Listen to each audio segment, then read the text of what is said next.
Devon, Joseph. we just saw Moonlight. You asked me to make it a non-spoiler review, correct? Yes. And because of that, I have to make one request of you. One very simple request. Okay. Save Martha. Damn! Save Martha! Because, you know, me and Devon are best friends because our moms have the same fucking name. Boom. They don't, but that movie's so fucking stupid. Ugh. Cringe, cringe, cringe. Anyways, welcome to Devon&Joe Reviews. Da da da da da da da.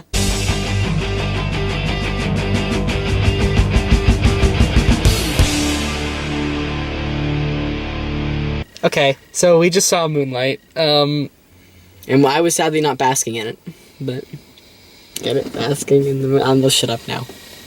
That one was good. Oh, okay, I liked that. That was clever. But I may have called the best film of the year too soon when I said that Arrival was the best film of the year. I still believe Arrival is.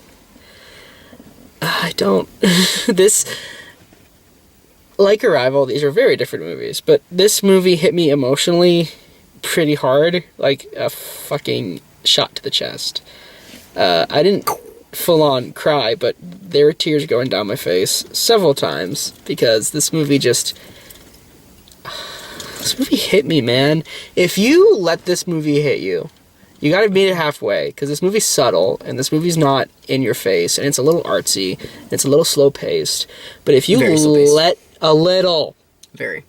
Oh, I disagree with you there. I'm sorry, I was falling asleep during the whole first act. When you were falling asleep when you was a kid, really? Yeah, I thought it was slow and it dragged. Wow! I got more into it when he became a teenager. I'm sorry. It's just very different perspectives. Just my perspective. I don't know, like, what you want me to just change my perspective. Like, that's just how I felt while watching the movie. Like I said, you need to meet this movie halfway. If you're not willing to, I was willing to, and I watched it. I'm not saying it's a bad movie. It's a really good movie. It doesn't do anything for me, and I have some issues with it. What are they? Well, okay, it's mainly with the first act. The first act is what I have issues with. I find that it's slow-paced. When Kevin and Chinton are both kids, his name's Chinton, right? It's like Chiron or Chiron. Oh, fuck. It's not Chinton. I'm gonna call him Chinton, because... It's Chiron! You know. Or Chiron. Chiron sounds right. So Chinton... No, it's Chiron. And Kevin are kids, and they're, like, trying to talk, like... I'm not trying to be racist here, but I'm trying to talk street. And it feels very forced. Like, it feels... Yes, no, I'm sorry. It feels so fucking forced. Oh my god, I was actually, like, trying... Like, It gave me, like, chills, like, I hate saying this, but cringe and triggered. Oh my god, it was so forced, and I did not buy it at all. I honestly wanted to punch both those kids in the face. Wow. However, I'm sorry, it's true. However, I think that the relationship that Chinton had with the other guy... It's Chiron. Chinton had with the other guy... No, seriously, it's Chiron. Okay, stop. Fine. That Chiron... Thank you. ...had with... What was it? We don't really know his name, do we? Isn't it like Lou, or... Oh, shit. He said they called him Lou, or whatever. And he was the older guy. I really liked him. The guy from House of Cards? Yeah, I really, really liked him. Their relationship was a lot better. I bought that more. I thought that acting was good. It was. A problem I have with this character, though, is that there's a part with this character that is a big development in the movie, and they don't explain it. They don't.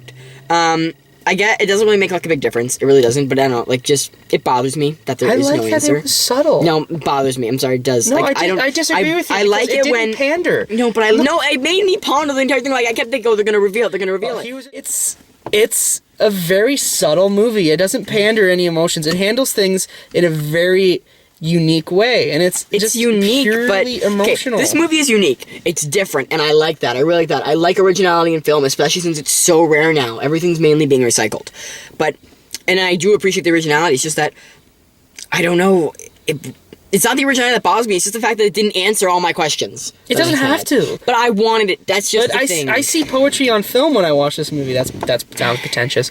But this movie really, this is one of the really rare films where you actually saw someone grow up every step through puberty, through childhood, father figures and mother figures, relationships, friendships, everything. It's true. And it doesn't even go to old age here. It stops when he's in his 30s or whatever, however old he was. Mm-hmm.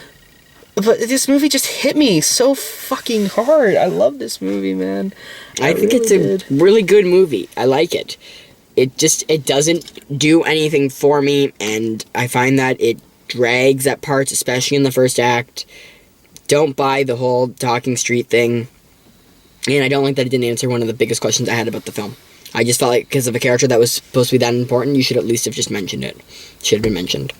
Because they kept bringing it up, but they weren't giving you any clear answers. They brought it up once. And no, it was brought up multiple times. No. She mentions him in the bedroom. Twice. Yeah, they mentioned him because he was a big part of his life. Yeah, and then they talk about the funeral twice. Yeah. 3 times. Okay. It's mentioned 3 times. Okay. So why does that matter? It bothers me. But I'm not understanding why it matters. It gets me curious. It makes me think, oh, okay, if you're bringing it up at least 3 times, there should be an answer to it. But no, they're just like leaving it there. It's kind of, I don't know, to me it feels like a cop-out. It feels like they didn't care enough to finish it or give it an answer. It does. I disagree. I completely disagree. You're allowed to disagree. It's one of those questions that doesn't need to be answered. No, I think it should have been answered. Okay, so that's what I have with it. Other than that, it's a really good movie. Good acting, besides the street thing. Once again, hate that. But good acting, good character development, like really, really good character development. Good story, original, creative, and the directing. I want to go to the directing quickly. I really love the directing in this movie. I thought the shots were creative. Beautiful. It was different, something you haven't seen before. You really do enjoy it. It does spin, though, sometimes just a little bit too much. It makes you a little dizzy for a second. But no, I love that. Yeah, it made me a little dizzy, but still, I still loved it. Like, great directing. And those are my thoughts. I think this movie could easily win Best Screenplay and easily win Best Picture. Easily. 100%. I would be shocked if this movie didn't, to be honest. It hit me. It's one of those movies that I'm just floored. Its 3-act structure is perfectly done. I think it's perfectly done. I love the actual... It gives titles to the acts, and they're perfect titles. I don't want to say what they are, but they're perfect titles. And the acting through all 3 of the actors that play Chiron, I'm sorry, I don't remember how to pronounce his name.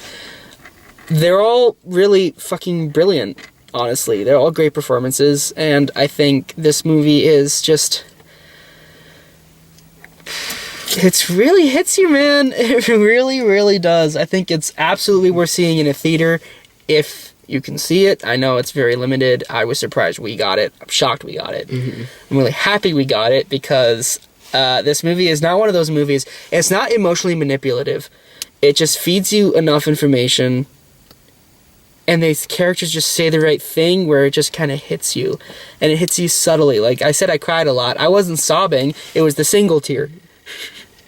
It's not easy to get the single tear out of a movie. Not the sarcastic one. Not a sarcastic single tear. A genuine single tear. Mm-hmm. I wiped my cheek so many times in this movie.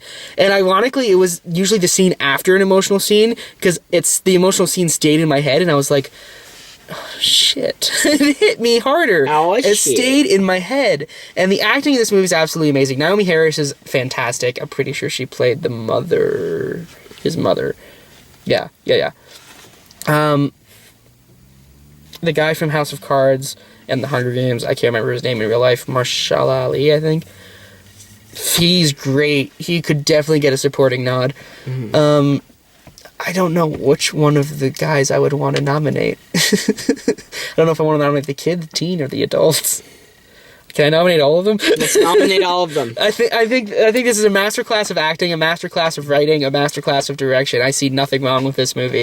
I think it's absolutely beautiful. It's emotional. It's writing that very easily could have been emotionally manipulative. I never felt it was. I don't think it has a pacing issue. I can see why someone would say it's slow, because there's a lot of artsy stuff in this movie. Artsy stuff can hit people the wrong way. I don't think it overdoes it, but I can see why someone would think it would. I would disagree with them, but I could see it. And I think this is a flawless movie, and I think you all should see it. Okay. So great. I was originally going to give this movie a B+, but because of the originality and the directing, it gives it that edge, so I'm giving it an A-. I'm so happy that you're not freshing it, because he was having reactions in the film. At one point, he did, like, the one, and I'm like, what's wrong? He's like, this movie, and I'm like, I didn't say anything, because I was, like, flabbergasted. I was flabbergasted. I'm giving this movie an A+.